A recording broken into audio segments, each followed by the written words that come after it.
It's time to take your business to the next level, the boss level. These are the premier business owner strategies and successes being utilized by the industry's top talent today. Rock your business like a boss, a VO boss. Now let's welcome your host, Anne Ganguza. Hola, Boss Voces. Bienvenidos al podcast con Anne Ganguza y Pilar Uribe. Hey everyone, welcome to the VO Boss podcast. I'm your host, Anne Ganguza, and today we have a very, very special episode planned for you. Not only am I here with my awesome special guest co-host, Pilar Uribe. Woohoo, Pilar! Thanks for being here. We are so honored to be here with our VO Boss Bilingual Audition Challenge winners. So, a huge welcome to our English audition winner, Joe Lewis. Yay! Hello. Woo! Hello, Joe. And our Spanish audition winner, Milena Benefiel. yay! Hey, Milena. And then our best English and Spanish audition, Ramesh Mahtani. Yay! Woohoo!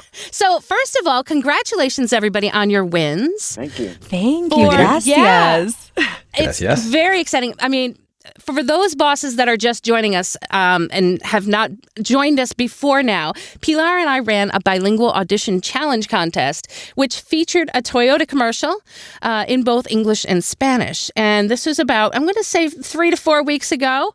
And we had a number of submissions. I think it was over, Pilar, like 130 or something like that? Yeah. Yeah. Close to 130. Yeah. And so, Pilar, first of all, everybody did a wonderful job, but we are so incredibly excited to have the winners with us today to talk about being bilingual in the industry today and what it takes.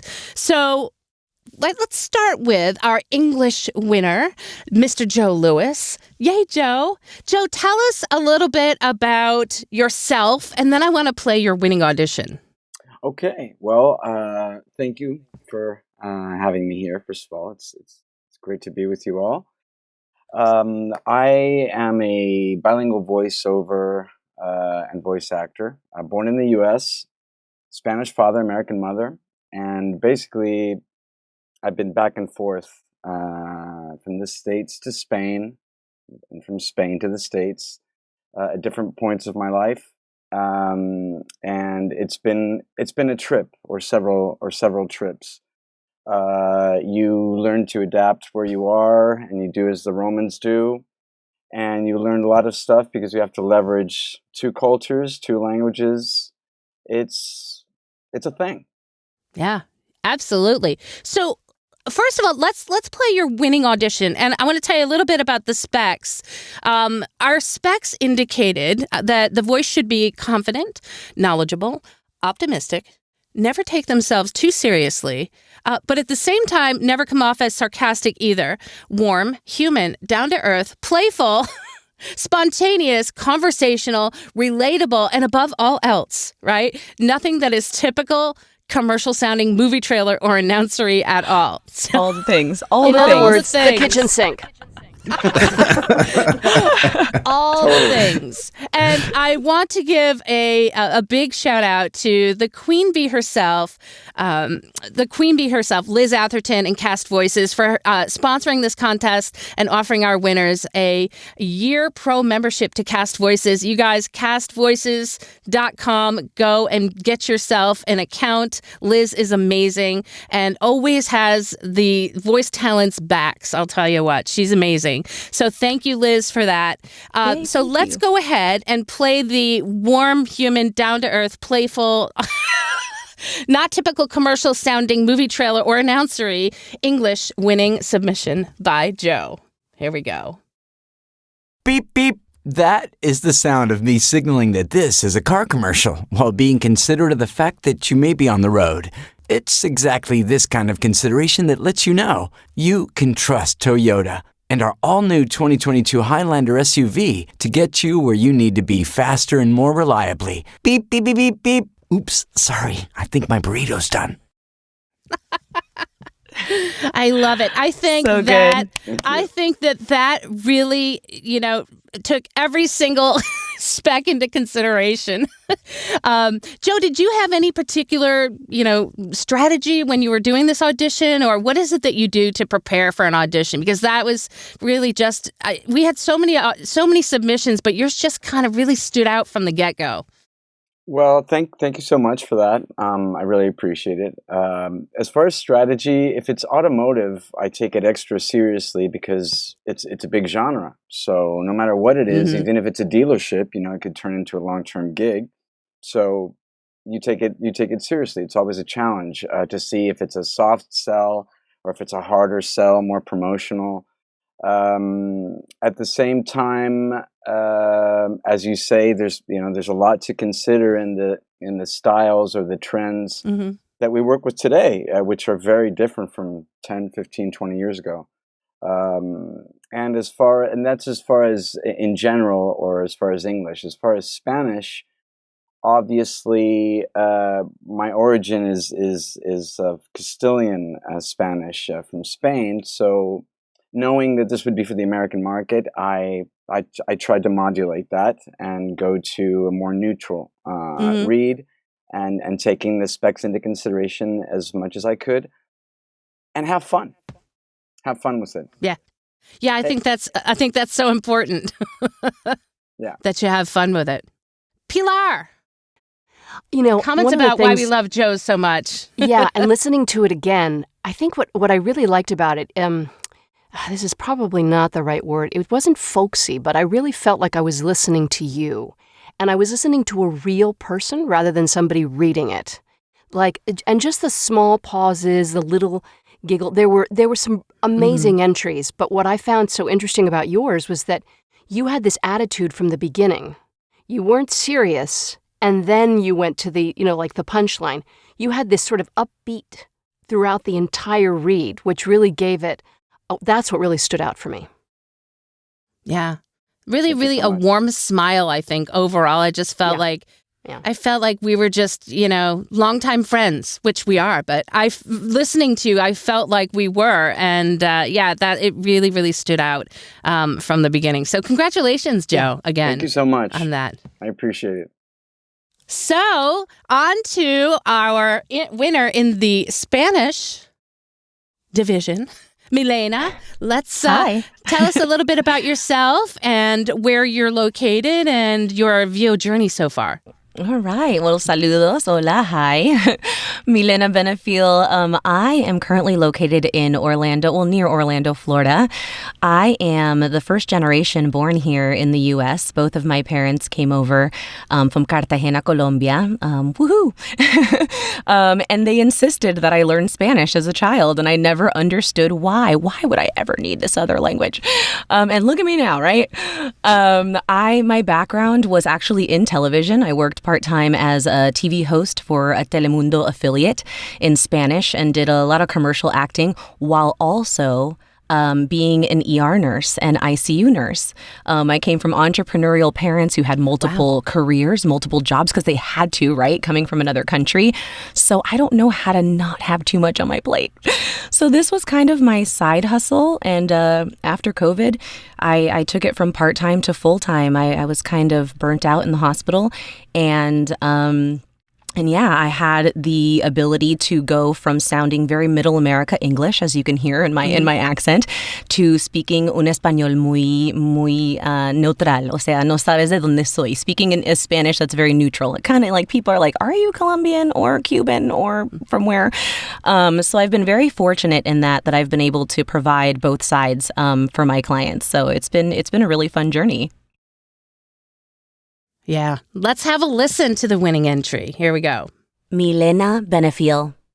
Beep, beep. Ese es el sonido que uso para señalar que este es un comercial de autos, mientras que usted podría estar conduciendo en la carretera. Este tipo de servicio es lo que le permite saber que puede confiar en Toyota y en nuestra nueva SUV Highlander 2022 para que se transporte de un lugar a otro de la manera más rápida y confiable. Beep, beep, beep, beep. Vaya, lo siento. Creo que mi burrito está listo.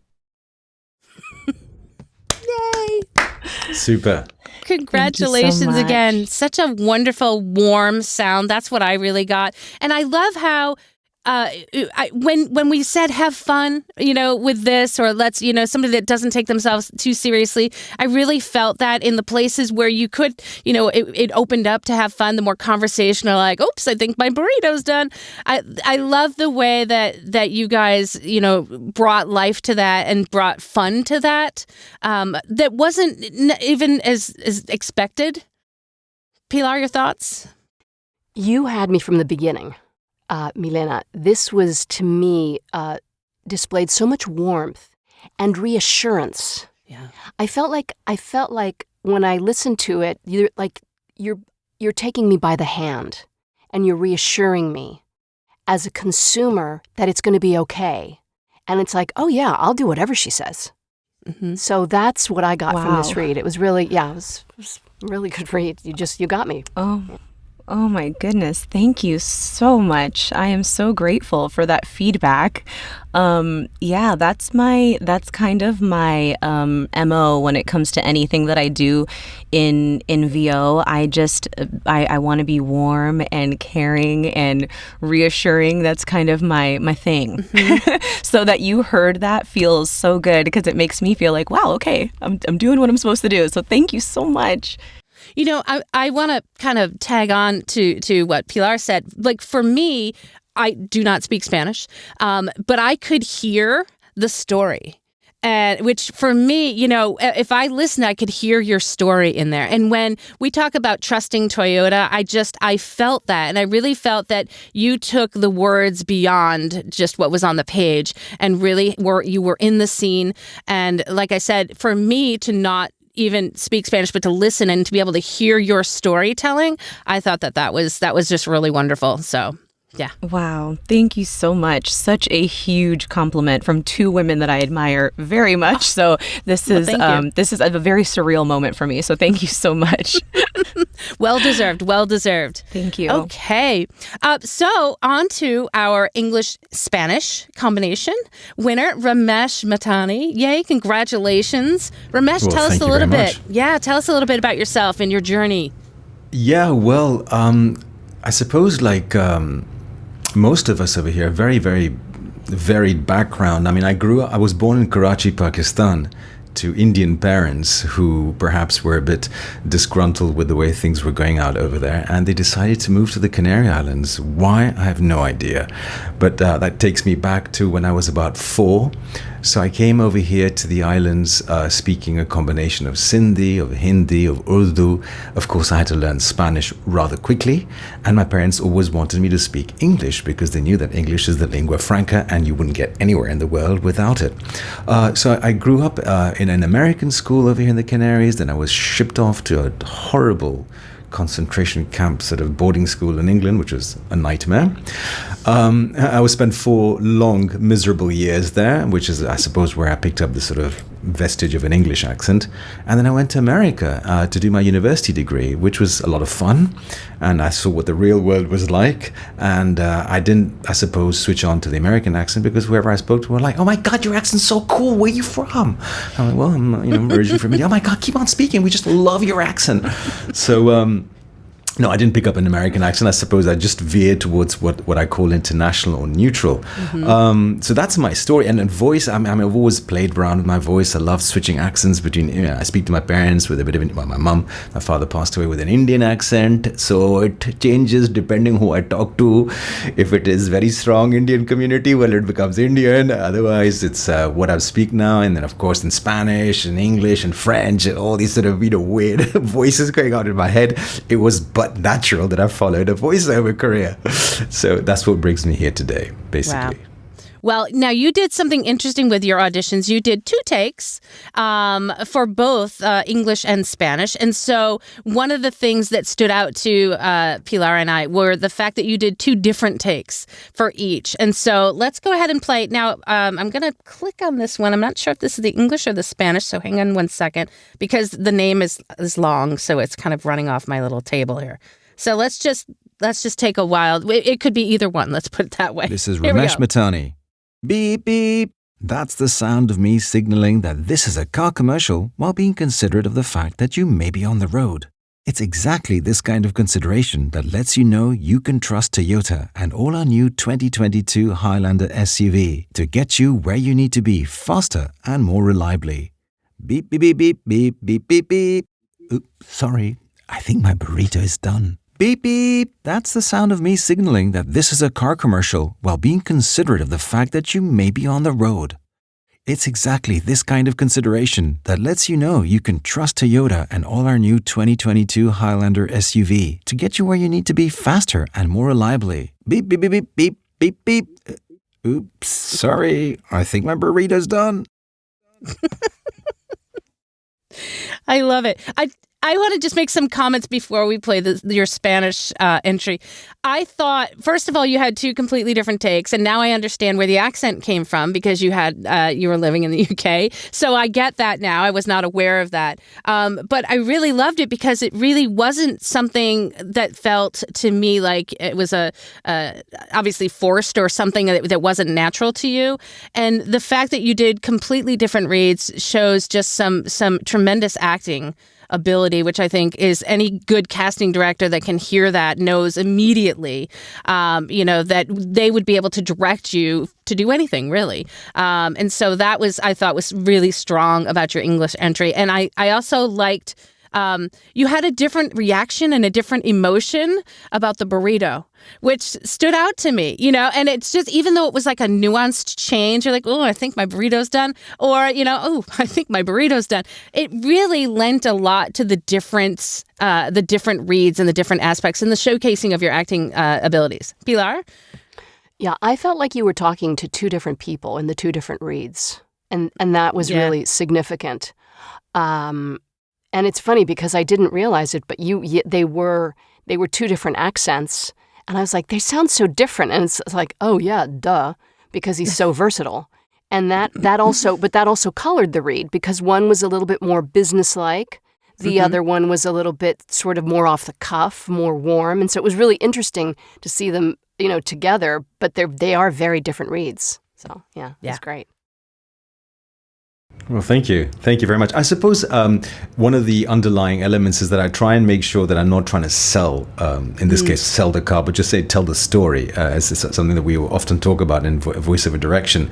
As soon as it sounds sort of salesy, you're going in the wrong direction. So, spice it up, conjure up some magic, just make it sound as if, as Pilar said, you're just basically off the cuff having a conversation with someone without sell, buy this car sort of thing, which we definitely do not want to go there. And I don't know if you guys noticed, but in the middle of that script, the sentences were a little bit long and not necessarily, how we always get a script, and if it's a really lovely and wonderfully written script, we're like, oh yes, it's so easy to voice. We gave you something specifically that may not have been so easy to voice and navigating a long sentence. So all of you handled, you did it purposely. Yeah, all of you handled that so well.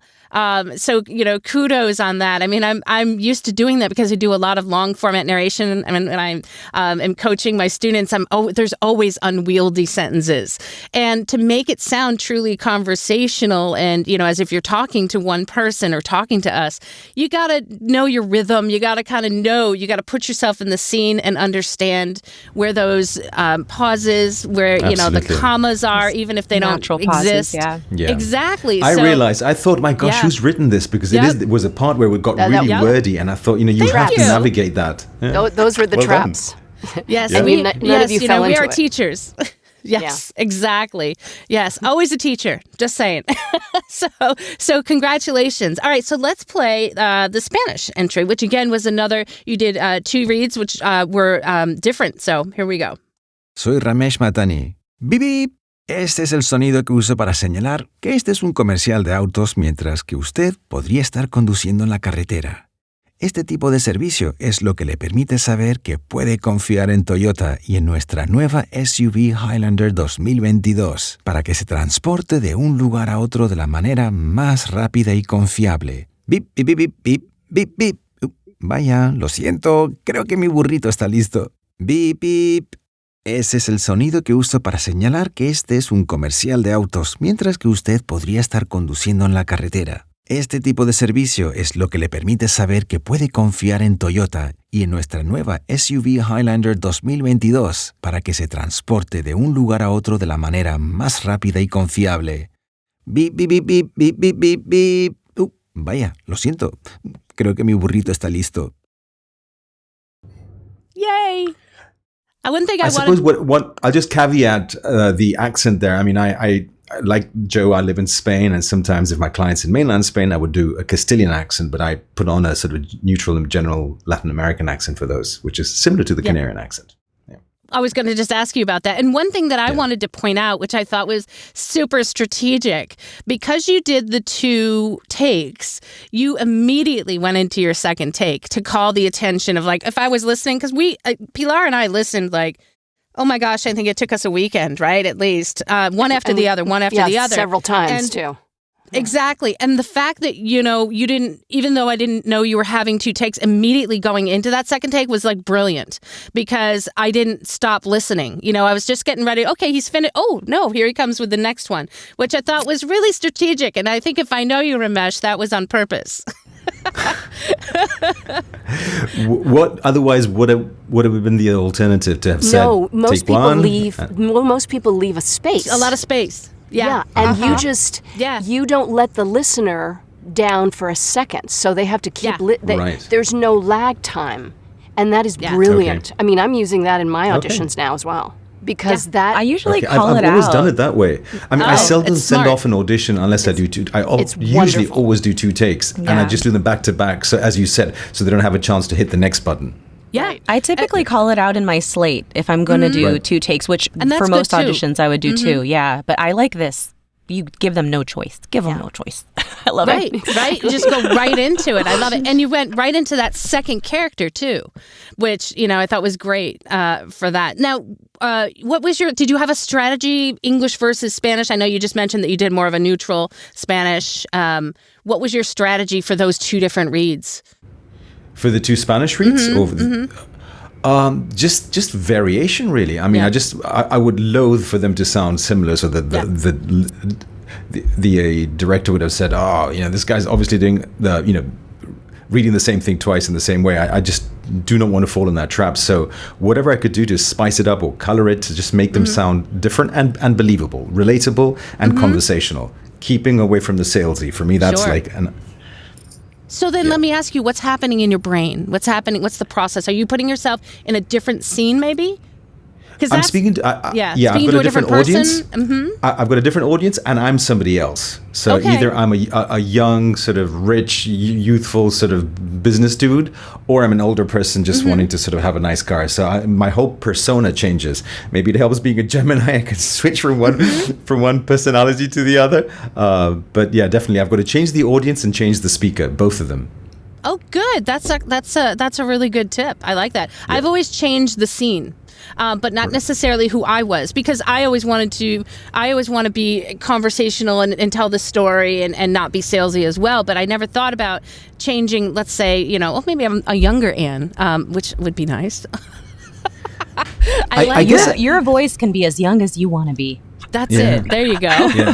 I like that. I guess ever since I was a young kid and having been moved around so many different places, I perhaps, and this is something very personal and intimate, and now that it comes up in context, I don't mind sharing it, but I've often struggled to have a proper identity, as in sometimes I don't even know who I am, because I've had to switch, and I do often switch, when I speak, as I said, I speak to my mom, I speak in an Indian sort of way, I speak to the local Canarian dudes out in the street, and become totalmente canario, it's a totally different accent, so I'm always switching, so in the end I think, oh my gosh, existentialist crisis, who am I? That's really an interesting point. Yeah, I'm a bit of a chameleon. Yes. Absolutely. And I'm not Spanish and I'm not English. So it's really weird. That's very interesting. I always equate that, and again, if I'll get maybe a little intimate, but I grew up with 3 brothers, and so being the only girl in the family, I didn't have to share necessarily, but I also didn't have like a sister to kind of like play dolls with or whatever I was going to be doing. So I got really good at my imagination, and playing with my dolls and teaching and talking to them and really putting myself in different scenes with them. And I think that carries through the adulthood, right? Milena, you mentioned the same thing? Oh, yeah, absolutely. absolutely. I didn't have a sister growing up, and I also just think, like, with my parents having the multiple jobs, they were both performers. Like, my whole life has been a performance, and I kind of do the same in my 2 takes. I go into my lower register in that warm, buttery, soft, like my first take will be, or exactly what the specs ask for, I'll give you in the first take, and then the next one, I'll kick it up to a little bit of a higher pitch, make myself a little bit younger, and I'll be a little wackier, like a little more fun, a little more conversational, and just get a little more crazy with it, just to add some ad-libs and some different things too, just for range. I think that's great. I think now, do you have more than 2 personas? I always have 2 in my pocket. But do you spend time developing, let's say, a third read or a third persona that can give you a different read? I think that's good for the artist in us. I mean, I think what captivated me about this piece was the invitation to do effects. You don't usually see that in copy, so I thought that was like, ooh, this is going to be fun.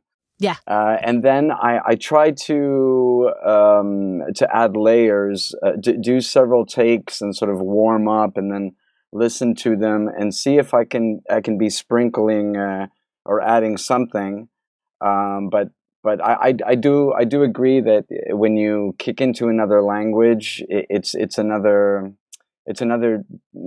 dimension of tools and tricks that you have. I wasn't privileged to have brothers or sisters, so being lucky enough to grow up with a parent of either side, you kind of take it for granted when you're a kid, and then you grow up and you're like, wow, this is pretty powerful to switch on and off.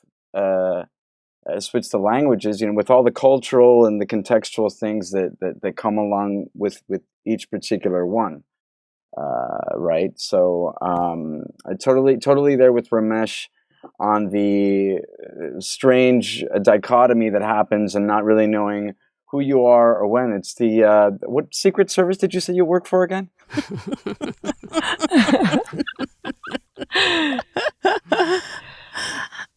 I think that as I love how he's silent. He's like, if I tell you, I'll have to kill you. Sorry, did I talk about a Secret Service? I was asking you what Secret Service you work for, my friend. I love it. Crickets. Well, speaking of which, there's something that was one of the things that really struck me about Ramesh's Spanish read, is that I heard someone speaking in Spanish with the Spanish language rhythms rather than a translation. And that, to me, was so important because, not being your first language. And I think that that's really important because, like Milena, I mean, I was born in this country, but, my parents spoke to me for the first 5 years of my life in Spanish, but it's technically not the language that, I speak English all the time. So there's always that strange sort of divide, like, who are you? Are you this or are you that? And what I really liked about your read was that it was like I was listening to a Spanish person speaking, not a translation. And that's so important. And it doesn't necessarily, everyone is always so concerned with the accent. And I think that's what is so, that really kind of falls by the wayside, because if you believe in what you're saying and you are speaking, and it has to do with acting. If you're really acting it, how well you speak or how much of an accent you have doesn't really matter. It all falls by the wayside. So that's what made a very successful bilingual audition, and that's why we picked you. One of the reasons why we picked you. Oh, thank you. I'm privileged. Thank you very much. And again, I'll just kind of tack on to what Pilar was saying is both of the Spanish versions of your audition, I could hear the story that you were telling. And again, I listened very carefully, especially in the unwieldy sentences, because that's what I do every day with my students. I'm working on these crazy long format narration scripts that aren't always written well. And so I would really be listening carefully throughout the all the entries for that navigation. And I still felt the story. I felt the rhythm, and I felt the words that needed to come, be a little more present in my ear that were important, like the brand name, the fact fact that you trust Toyota on all of your reads. That, believe it or not, I felt that listening to all of the entries, that was a kind of a key I was listening for, to trust Toyota. And I want to feel like that, that trust, as opposed to trust Toyota. And I really wanted to feel that little nuance of emotion where trust, and I think every single one of you and every one of your English and Spanish gave me that trust feeling and that warm feeling and that kind of having fun with it, especially at the end. And the beeps, too. I mean, I think that the beep was a really... I like the fact that we gave this script out because of the beep beep, and what people did with the beep beep was really telltale, especially in the beginning. If you did something that maybe wasn't a traditional beep beep, or you had fun with it, or you just kind of smiled at yourself. I think, Joe, you're right off the bat, it just felt like you had such a really, you're kind of chuckling a little bit, and it just was so warm. And I fell in love with that from the beginning, and all of your interpretations of the beeping at the front end of that and the back end of that I loved it. You had fun with it, like we asked in the specs. Yeah, I think I was just gonna say Roadrunner. I mean, right. it was irresistible to me. It was irresistible. Absolutely, yes. Absolutely, yeah. That's exactly what I pictured in my head too. Yeah, that's funny. I think after doing this you're speaking to people who are super professionals. I have great respect for Joe and Milena and Pilar and yourself, and of course, I mean, when you listen to somebody who's just started off and doesn't have much training, that's when you realize, oh my gosh, this is a poorly done audition. But after a while, it just becomes intuitive, I think. Mm-hmm. Plus, the script lends itself, the beeps, the mic proximity that you can, the burrito whole thing. I mean, what does a burrito have to do with a car sale, for God's sake? So you can do so much with that. You can just, as you said, have fun. And the more imagination you have and the more years of experience you have tucked under your belt, you can do crazy things within parameters, of course. Mm-hmm. And I think that's what it's, I often don't overthink it, because that's usually when it doesn't usually work. Mm-hmm. It's usually my first and my third take, which are good. The first one, because I'm just off the bat, I'm fresh and I'm just being really spontaneous. The second seems to be similar to the first, and the third, usually I've had a bit more time to imagine, nuances, and those come out quite magically. So, but yeah, there's the script was nice. It lent itself to having fun and being creative. I completely agree with that on the instincts. I know, Anne, you had asked earlier, what was your method of, how did you attack this script? How did we look at the script? And I typically, I actually will do a read prior to even reading the specs, just to get my natural inclination of like, okay, I'm looking at the script without overthinking it. Let me just do a read. And then, of course, looking at the specs and then kind of picking apart. I listen back to my read and picking apart what words do we want to highlight? Like you said, trust, right? The brand, faster and safely, getting there fast and safely. Yep. Those are important things, right? Exactly. So then I go through with it, but I completely agree with Ramesh. It typically is my first read and then maybe my third or my fourth. The second one always sounds like the first one. Or it's like so off the wall that it's like, why did I go totally left field on that one? But yeah, I completely agree with you. When you just go with those, once you've been doing it for a while, it just kind of like, it just, when you try to be someone you're not, then it's not authentic. Exactly. And you can hear it in your read. Yeah. By family tradition, my parents came from the academic and the publishing world, so script analysis I put at the top of the list, the top three, because the burrito, for example, was what invited me not to do it in Castilian, and that was my choice. I could have done. I thought it was great. That you did 2 takes of each, Ramesh. I shied away from the Castilian because I just wanted to have a burrito, and that's Mexican, and I just and it's international by now, yes, but it's traditionally and originally Mexican, and I wanted to go there. So I if you told any person in Spain, burrito just stand alone, they might not get it. If it's contextual, they'll be, oh yeah, Taco Bell, whatever, but or Mexican restaurant. But that's the reason I shied away from Castilian, and I made an attempt at my best neutral Spanish. I had Milena. no choice. I was don't going to do say, Castilian. Milena, I thought. You don't want to hear me trying to do Castilian accent. So that brings an interesting question, which I had asked of Pilar early on in our series about, when specs come in for Spanish, what is there a strategy? Are specs clear? Do you sometimes have to say, well, is there a particular, dialect that you're looking for? What do you guys do? Well, for me, it's the first and foremost is the market. What market is it hitting? Because if it's the States, it's going to be 99.9% neutral Spanish. It's very exceptional to do Castilian. I've spent many years living in Spain, and sometimes they call me to do Spanish and Catalan, and for many years they wanted an American accent, even though I don't really have one when I speak normally. I had to kind of impose an accent like this or something like that. You know what I'm saying? So I love it. Being in the U.S., I think it's kind of less of a question for me. I know Ramesh and Joe are overseas.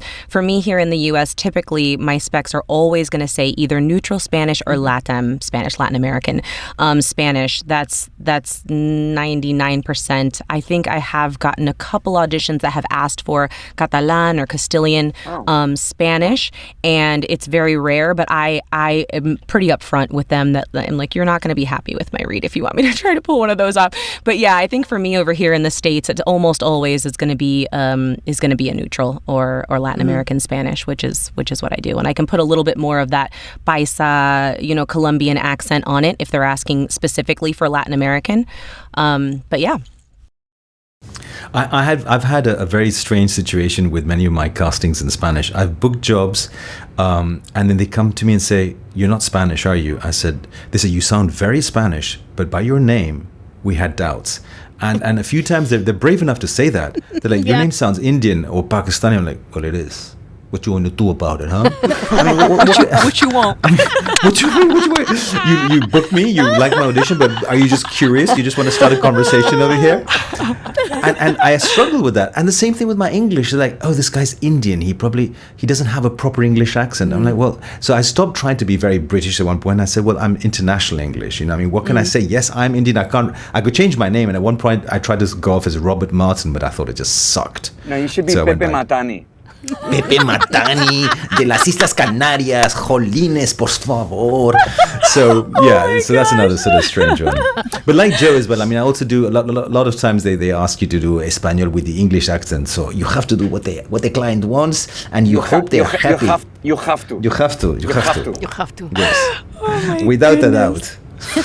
Ramesh, that did strike me. Remember our first conversation? That's what I said. I said, I'm completely blown away. As soon as I saw your name, I was like, well, he's not Spanish. I know, exactly. The doubt. Aquí, por favor. Right? Totally understandable. Yeah, the doubt. It's like, where are you from? Pues exactamente, tío. ¿Cómo puede ser castellano si tienes un nombre totalmente? Joder, mujer. No entiendo. Puede ser esto. Eres un farsante. No, pero impresionante. Ambos, el inglés y el español. Gracias. Síndrome de impostor. I will say that Pilar, sorry. For me, it's the same. Joe Louis, right?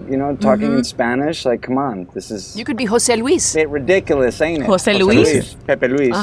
Yeah. Whenever I speak to Joe, the first thing I tell him when we get on the phone is like, "Hello, Mr. Joe Lewis." And I try to do my best Southeast Asian for Ramesh because I love him so much. Listen, all my white friends who try and do an Indian accent are just terrible at it. You guys suck big eggs because you cannot do an Indian accent. Even Mr. Peter Sellers, who I have great respect for in the movie The Party, he also did not pull out a decent Indian accent. I'm sorry, it's crap.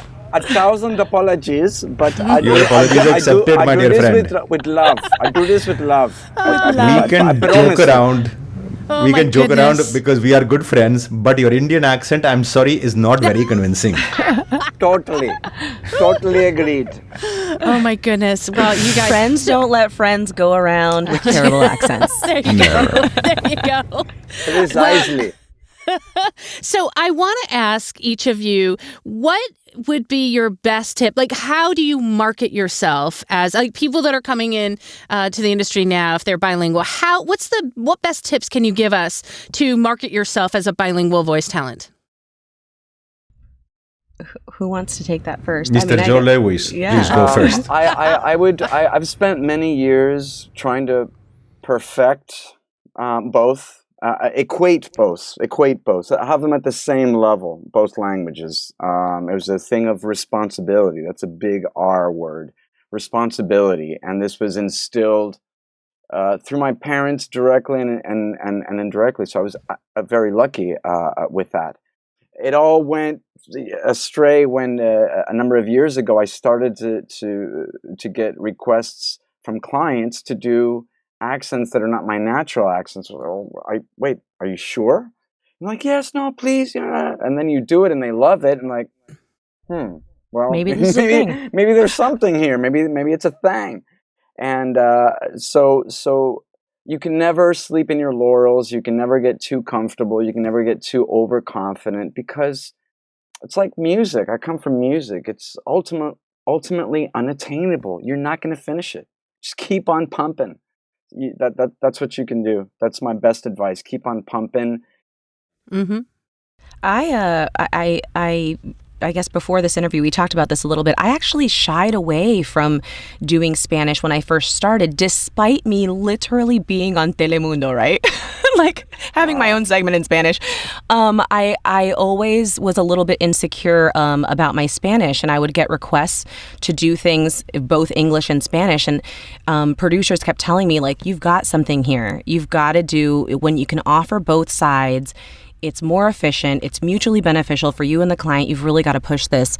And I did. So I try to, and I'm trying to get better at it. I try to, when I'm posting things, say to social media or, whenever I'm doing things, I'm trying to do more showing the spots that I do in English and in Spanish so that people can see both sides. Especially right now, there's this huge shift in the last few years here that is this huge push for diversity, huge push for bilingualism, especially with Spanish in the U.S. And I don't know if you guys are seeing things over there too or internationally, because of course I just know here in the U.S. But there's this really big push. So I've been very, very fortunate in that everyone that I connect with, as soon as I mention that I'm bilingual, they then mention that to somebody else. So my biggest tip would be let people know. Don't do what I did for the first 5 years and shy away from that. Practice it. And if you don't feel as confident in that second language, which I didn't, start reading books out loud, watching movies, speaking. I told my parents, do not speak to me in English. We're speaking in Spanish. And I would read technical things so that it would be more difficult, words that I didn't use in conversation. And just let people know, but plaster it everywhere and make sure everyone knows. Anytime I send an audition on, say, Voice 123, because I do use that as a pay-to-play in addition to my agents and other things. Anytime, even if it's an English audition only, I always, always, always write, hey, and if you ever think about hitting the Hispanic market, I also speak neutral Spanish. Please go to my website and here's my stuff. Even if it's only an English spot, I always let people know. And you know what? 50% of the time, they come back to me and say, you know what? We posted a separate for the Spanish. We'll just go with you for both of them. So whatever language that is that you're in, use it. And even if you don't think they'll ever use you, and let people know, because they're not going to know unless you tell them, right? So that is probably my biggest piece of advice, is just brag on yourself, man. Let them know. And if I may quote Jaco Pastorius, the great late bass player, it ain't bragging if you can back it up. Hey-o. Absolutely. Ramesh, your thoughts? Absolutely. Yeah, well, I think in my case, I was speaking to Joe about this actually a few days back. It's very market specific. I mean, I live in Spain, and I don't really market myself to Spanish clients in Spanish. I suppose because I know there's a whole plethora of Spanish voice artists here. Why would they necessarily go to me? So they come to me for English. And as Milena said, once they come to me for English, then I bring out the Spanish card. I'm like, bonus. Here you go. bonus, I can do it in Spanish for you. Oh, great. That saves us so much trouble and hassle finding somebody who can do it in Spanish. And likewise with the international clients that I book in English, I tell them I can do the Spanish. But I think as Milena said, you have to let it be known that you can do both and do whatever you're good at. If you're good at corporate, well, sell yourself at corporate and be even better at corporate. And then perhaps branch out to something that you may want to aspire to. If you want to do some animation in Spanish, you've never done that before, get coaching, but focus on your strengths and build your strengths and be really confident that my strong piece is this, and I can promote that openly and confidently, because confidence is 90% of the game. If they see that you say, I can do Spanish for you as well, and you don't have that belief in yourself, it's going to seep through. I mean, I do French voicing, but I tell the clients I'm not a native French speaker. I've got a very good accent, but it's not native, and I try and pull it off because I have confidence that I can do it. I totally agree. It's 100%. we don't read minds, and I was in a corporate multinational advertising agency for a while, and bilingualism in the States is a really important thing. I mean, I don't know what you think, Ramesh, if you agree with me, but for certain reasons, I think there's more of a bilingual ambient in the States than there is in Spain, because Spain is too busy with politics, and they're too busy with co-official languages they're not dialects, they're official languages like Catalan, Gallego, or Galician, and Basque, Euskera. And the thing is that because of the way English is taught in Spain, and because of dubbing, this is the reason why why English is not a second nature language in Spain. So you have to have client education in mind, in the good sense, to try to explain to them, because they may not read your mind, they may not understand to what level you are in the other language. It's not easy. I mean, we live in a world that is very multiplied because of social media, and I see this from the musician standpoint again. The advent of pop star. You do a 3,000 line casting, you get in, you're on TV, it's instant stardom. I mean, there's a lot of ways to get known really quickly and dramatically in this world, and a lot of people are strutting their stuff. So it's a complicated thing to market yourself effectively. It's not just marketing. And here I would like Anne to take over on the marketing thing, because you're a master at this, but it's a really important question what you asked. How do you market yourself in English and Spanish effectively and be taken seriously? Well, I mean, spoken by the guy who has the bilingualvoiceoverguy.com, right? I mean, me at the bilingual voiceover guy. So that, I'll tell you, right in your URL, your advertising. And you've got multiple URLs. And I know that, all of you on your websites are at least, focusing, or you have the fact that you are bilingual. And I think that's number one, in this online world. And Pilar, I know, does an exorbitant amount of not just, bilingual voiceover, but also dubbing. So Pilar, any specific additional tips that we haven't talked about that maybe you could offer as advice to, let's say, bilingual voiceover talent that are coming into the industry now? Fresh. Well, a lot has been said about it. When I first started in the industry, in voiceover, I was encouraged not to do a bilingual voiceover demo, for example, by a very, very well-known coach here that Anne and I both know, who shall remain nameless, who said, absolutely, you never mesh the two together. You have Spanish in one side and English on the other. So I did, not with her, but or them. I shouldn't say who the person is. They. But whatever. And so then I was like, okay, so I went with somebody else. I did it, Spanish, English, fine. And then I thought, no, I'm going to go ahead and do a bilingual voiceover demo. And I did.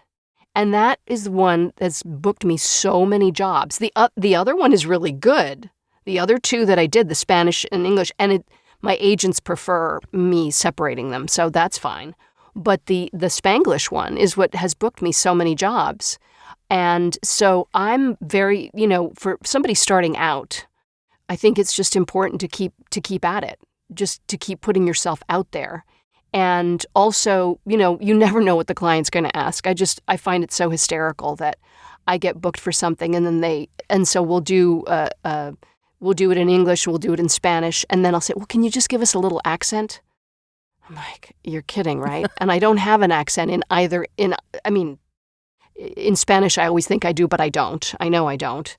It's so minuscule, but they're like, can you just make it a little bit more for us? And then in English, can you just give us a little bit more, a little thicker? I'm like, okay, fine. If that's what the client wants, that's what the client gets. So I think that the key is to be elastic and to say, yes, I can do this. I can do this. Never say no. A lot of times I've come up against artists who sit there and they say, oh, well, I passed on that because I can't do it. And I was like, well, why can't you do it? And said, well, I didn't think I could. Well, if you don't think you can, then you're not going to be able to. Right, exactly. Yep. So always be available and let the person who is casting see if you're right for it or not. And keep putting yourself out there no matter what. I have a question. Oh, sorry. Go ahead, Joe. Maybe it's the same question, Milena. You went first. Is it about the Spanglish? It is about no. It's about marketing and websites. I wanted to ask, because this is a question that I have, and I think maybe some that are coming in would appreciate an answer to this. In the U.S., the majority of my buyers are speaking English, right? Whether they want Spanish or not. Now, I do work with buyers that speak Spanish, but the majority of them are in English. So I've struggled with the decision to make my website do a Spanish website, all Spanish website, or just an all-English website. So I've chosen to do an all-English website that says I'm bilingual, and I'm going to have an About Me page that's just in Spanish, just my About Me page. And I just wanted to get your feedback on that, because I think that's a question that a lot of people have coming in as well. Like, do I need to have these two separate entities like I have for my demos? Or, like I said, for me, the majority of my buyers speak English, regardless whether their client is or their primary language may be Spanish, but my buyers are usually in English. So this might sound a little radical, but I like it. I never think about already. I'm not thinking about who my buyers are. I'm thinking about me. And if I go, and I did this because I had two separate websites, because I actually followed what this person said to me at first, and I had an English website and I had a Spanish website. And all that does is dilute you. That does nothing for your SEO, does nothing for the persona. And if you're talking about branding, for me, this did not work. It might work for other people, but I just park everything in one place, and I have different categories. That's just me. Perfect. I like it. And that has worked. I think that has worked better. Yeah. I think it's worked better, and consolidating everything, because at one time I had like 3 different websites. It was just crazy, and it just diluted the whole thing. It's a lot to manage. Yeah. Exactly.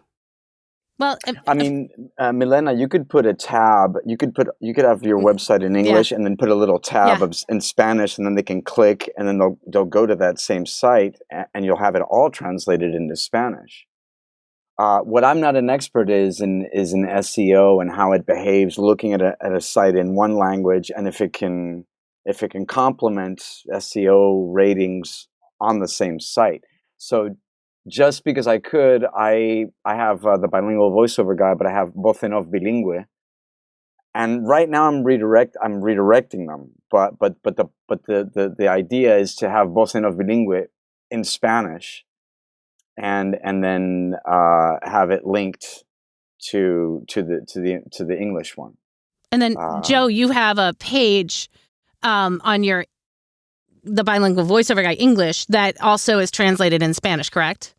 Yes, because I hadn't had this thing that I just talked about yet. That was a sort of a patch in the meantime. And funny enough, that page is what's ranking on I was just going to say that if you have that page, if it's all in Spanish, because if somebody doesn't speak English and they're typing a search term in Spanish, that would match your page, your landing page, and it still comes to your central, I call it like the Having central a separate website, but you've tab. just got another page. Yeah. A separate tab, a landing page. And I think that's a really good strategy that you'll be able to capture the best of both SEO worlds.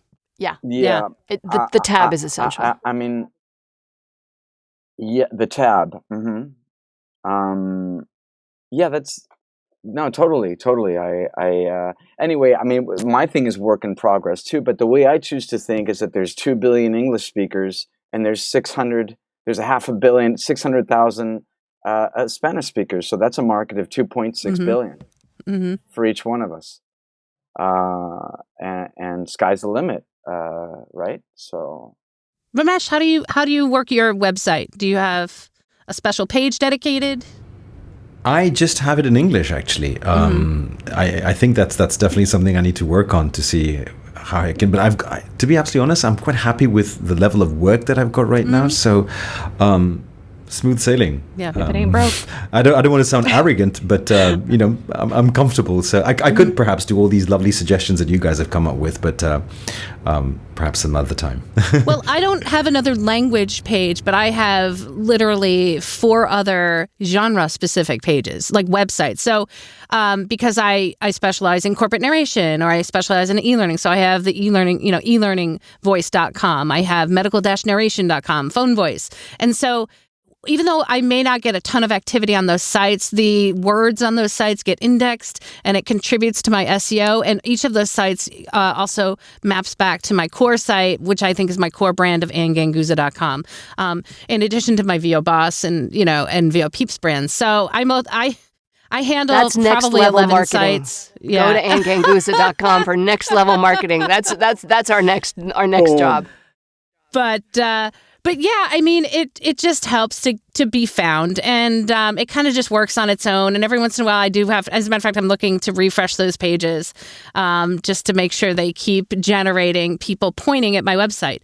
And again, it's a wonderful position to be in when it's okay if you have a good amount of work. I think that's amazing. Then things are working for you, and so that's why one of the reasons why it's your advice and everything we're talking about today is so valuable for people that are coming into this industry. So we thank you guys so much for joining us. Thank Thank you you for for this having us. Thank you. contest and this swag. Hello. I know. So yeah, I Awesome. do want to mention the swag. So not only did you guys get, thank you again to Liz Atherton, but also you guys got Boss swag, which Pilar and Milena are wearing right now. Yeah, mine's which- on the way. It'll yes, be here in about love it. next It 5 is. years. Which it is on the way. As a matter of fact, I will tell you, because you're on that little island there, Ramesh, it might take a little Yeah. longer to get to you. Yeah. But, gonna come Yeah, by I just keep carrier on looking at the pigeon. skies to make sure the But drone's ship- dropping. and it's I can't wait to see pictures of you in that t-shirt Oh, I and will. Joe with your mug. It's awesome. Yes. So Oh, super. you guys, amazing job. Thank you so much. This has been so wonderful, and we thank you for sharing your wisdom with us. And yeah, I want to do this like now every 6 months. I think we should Down for it. That would right? be amazing. What's It would be a what's pleasure. been going on in 6 months in the bilingual world? So yeah, awesome. Well, guys, I'm going to give a great big shout out to our sponsor, IPDTL. You guys can connect and network like we have on IPDTL. Find out more at ipdtl.com. And also, I will say that this was recorded today with Riverside, so I'm extremely happy to have given this a try. And thanks for the wonderful video and audio tracks that we're going to get. And one more sponsor, 100 Voices Who Care. If you want to use your voice to make an immediate difference and give back to the communities that give to you, find out more at 100voiceswhocare.org. Thanks, guys, Great. so much Thank for you very joining us much. again. It's was been lovely. amazing. Have a lovely day. Fantastic. Can we All have right. a picture Thank you. of everybody? Oh, yes, Yeah, absolutely. Screenshot? Good idea. And we'll see you next week.